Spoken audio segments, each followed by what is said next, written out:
From the News Channel 5 Network, this is OpenLine.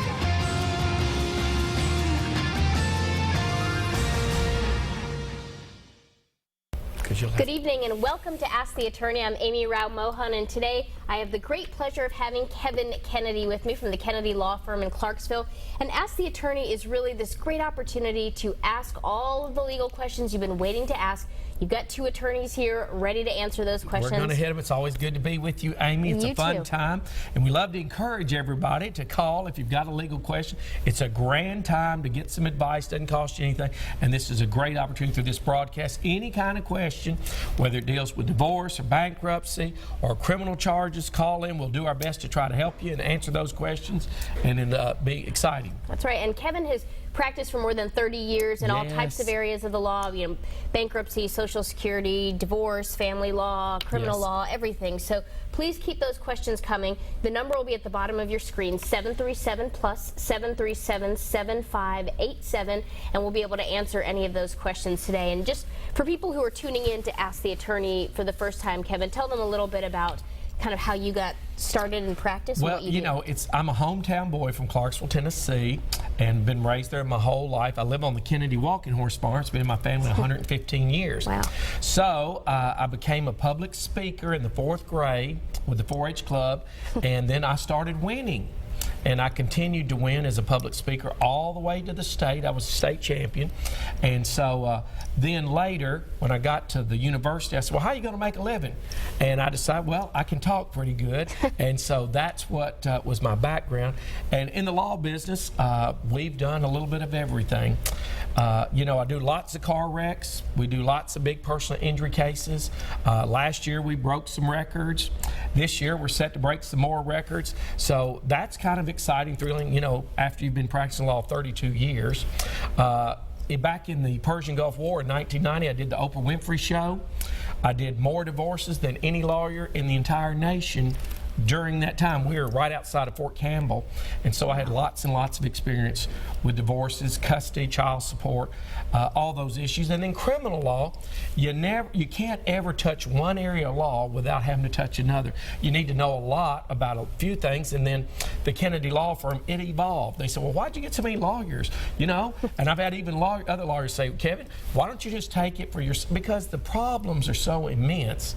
And the one thing that I've learned, you need a team. No one lawyer knows everything. You and we've discussed cases and solved them, just kind of answering questions, kicking ideas backwards and forwards. And that's where I'm really the best. And so that's why I chose to get all the different lawyers to come and help. You'll never do anything great in life without help. And so I learned that lesson early. And so it took me on through. When I was even in the law school, I put together the most powerful study group in the entire school. I bet you did. And when we kept it all the way till we graduated, and that's where I was trained. And so anybody who's got a problem here, we'll put the team approach for them. Get the answers. Yeah, we'll have to call that study group maybe. Call the old study group together. They've been tough. All right. Well, we've already got some of the lines lighting up, and make sure you call that number at the bottom of your screen, 737-plus, 737-7587. We're going to start with Mark today. Good morning, Mark, or good evening. It has been a long day. Good, Mark. Go ahead. What's your question? I know Tennessee got like the fire law here. Is there any rights that you might have a case if you get fired on the job? Yes, we have lots of federal law. Tennessee is a employment at will state. Basically what that means, if you go to work for someone, they can let you go, and they can't really do anything about that, and people can hire, and you can quit at any time, and nobody can do anything about that. But we do have specific federal laws against age discrimination, race discrimination, gender discrimination, and if you could fit your case into one of those categories, then you could have a claim. Or retaliation, wrongful termination. Absolutely. Now, if you were to, say, file a workers' comp claim at the company, and they say, well, okay, we're going to fire them because they did that. Well, golly, they can't do that. And so you can bring an action called retaliatory discharge, and we brought a number of those over the years. And quite frankly, this is an area in the law that affects everybody, because one of your most important assets is your job. So if I saw trouble coming, I would go talk to a lawyer immediately. and tell them what you're confronted with. And I like to try to protect your reputation because if you need to change jobs, you don't want to destroy it. And so a lawyer, most lawyers have free initial consultation. A little advice goes a long ways. There is power in knowledge. So if you know something, tell your family members, go talk to a lawyer. And many times we can give them some help, write a letter, direct them somewhere that would save their career. Right, and we'll definitely put Kevin's information up at the end of the show. We're going to take a few more calls here. We've got Sandra. Hi, Sandra. Hi. I wanted to ask a question about the levels of discipline for attorneys. I'll bet if you ask most people in your viewing audience about disbarment, that they would tell you that that means that you're permanently no longer able to practice law. And I just learned recently that that is not the case. And I've also learned that on this pecking order of public versus private discipline and so forth that the Board of Professional Responsibility can invoke, that it's not, according to what I read on the Tennessee Bar Association website, it's not considered either criminal or civil as it would in a court case.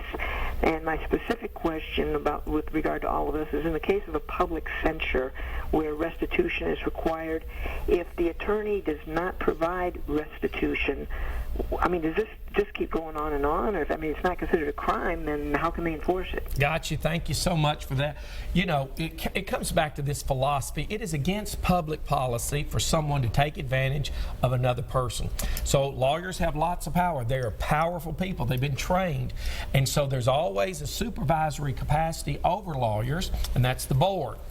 Judges likewise have the same thing. And when you say a public censor, they can put in the newspaper, this lawyer has been unethical. And the theory behind that is so that everybody understands what their reputation is, and if they've been censored or suspended, then you make that conscious decision if you want to entertain employing that person. If the board puts down and said there's got to be restitution made, and many times it can cost a lawyer thousands and tens of thousands to be reinstated. And a bar suspension really means about 5 years, but then they still have to apply. They may be required to take the bar exam again, and many, that's going to be a challenge. And so, and they say, well, you have to pay back all this money before your application can be approved, then that stops them. So it's a key, and it's a good thing because no one likes a bully. Yep. And we fight bullies. I don't like bullies. We don't need bullies.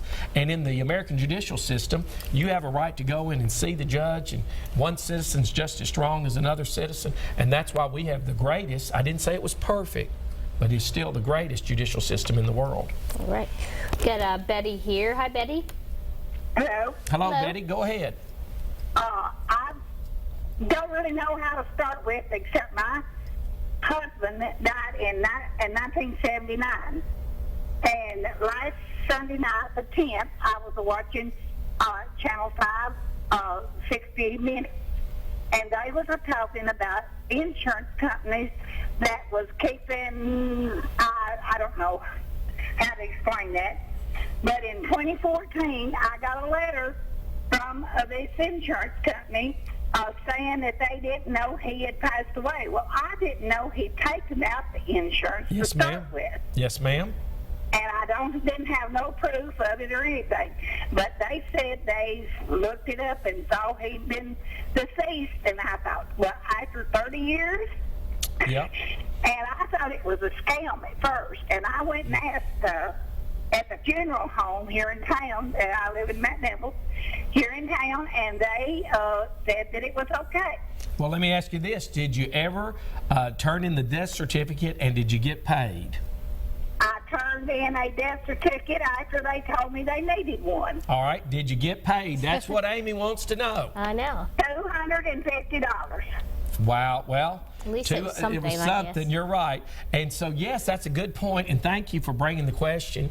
The truth is, you need to ask your wife, your husband, your children, do you have an insurance policy? How much is it? Who is it with? And where is the policy? Yeah, and where are your bank accounts? Come on. All of that. Yes. Yep. And as a young man, I had several life insurance policies. Well, I didn't know you need to keep the policy.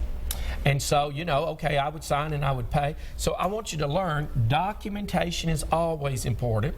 They're going to have to provide proof. And if someone says, well, I don't want to tell you, They can change their beneficiary anytime, and there's lots of cases where I say, I'm going to leave this to Amy. We were partners, and this is irrevocable. And then I died. Amy said, well, I got a $250,000 policy on Kevin Kennedy. And then I changed the beneficiary. Well, Amy says, well, that's it. He changed. He lied.